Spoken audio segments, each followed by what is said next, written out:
Assalamualaikum warahmatullahi wabarakatuh. Perkenalkan nama saya Haura Tanaska, NIM PO 7139020050 tingkat 3B. Di sini saya akan menjelaskan tugas biostatistik tentang uji Wilcoxon. Judul penelitian, pengaruh kenaikan kadar glukosa dari sebelum makan dan 2 jam setelah makan. Desain penelitian pre-eksperimental karena variabel yang diamati untuk mengetahui ada tidaknya pengaruh kenaikan kadar glukosa darah sebelum makan dan 2 jam setelah makan.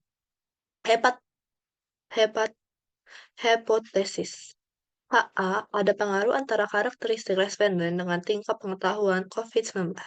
H0 tidak ada pengaruh antara karakteristik responden dengan tingkat pengetahuan COVID-19. Konsep dasar uji Wilcoxon. Uji Wilcoxon bertujuan untuk mengetahui ada tidaknya perbedaan rata-rata dua sampel yang saling berpasangan. Dua data penelitian yang digunakan dalam uji Wilcoxon idealnya adalah data berskala ordinal atau interval.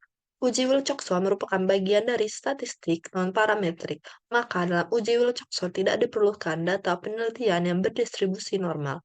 4. Uji Wilcoxon digunakan sebagai alternatif dari uji Peyer sampel t-test jika data penelitian tidak berdistribusi normal.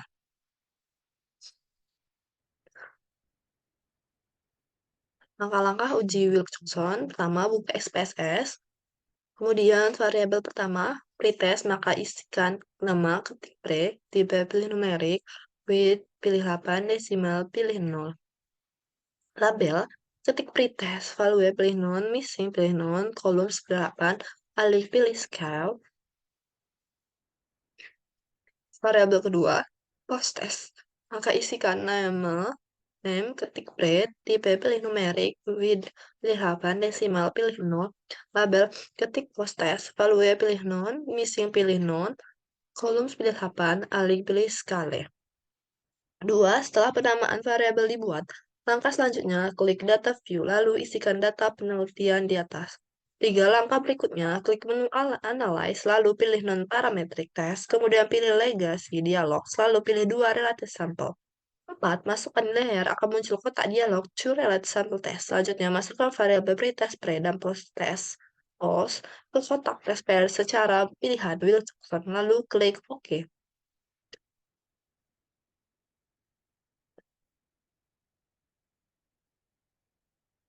Hasil output ranks. Ranks, ini hasil output ranks-nya. Interpretasi hasil output. Output pertama, ranks, negatif ranks atau selisih negatif antara kadar glukosa darah untuk pretest dan post-test adalah 0, baik itu pada nilai N, main rank, maupun sum rank. Nilai 0 ini menunjukkan tidak adanya penurunan pengurangan dari nilai pretest ke nilai post-test. 2. Positive ranks atau selisih positif antara kadar glukosa darah untuk pretest dan post-test. Di sini terdapat 10 data positif N yang artinya ke-10 pengujian kadar glukosa darah dari hasil pretest ke nilai post-test. Mean rank atau rata-rata peningkatan tersebut adalah sebesar 5.500, sedangkan jumlah ranking positif sum of rank adalah sebesar 55,00. TIS adalah kesamaan nilai pretest dan post-test. Di sini, nilai TIS adalah 0 sehingga dapat dikatakan bahwa tidak ada nilai yang sama antara pretest dan post-test. Uji hipotesis Wilcoxon. Dasar pengambilan keputusan dalam uji Wilcoxon, 1. Jika nilai asumsi kedua Taylor lebih kecil daripada 0,5, maka HA diterima. Sebaliknya, jika nilai asumsi kedua Taylor lebih besar dari 0,5, maka HA ditolak.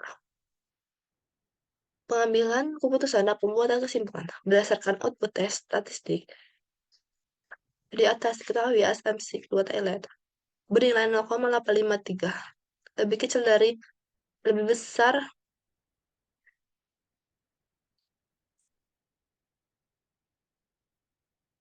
lebih besar dari,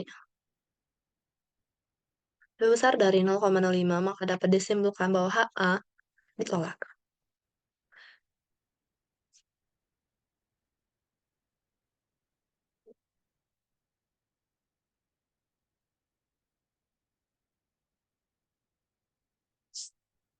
Lebih besar dari 0,05 dapat disebutkan bahwa HA ditolak. Artinya ada perbedaan antara hasil kadar glukosa darah untuk pretest dan posttest sehingga dapat disebutkan bahwa ada pengaruh tingkat kadar glukosa darah antara sebelum makan dan 2 jam setelah makan.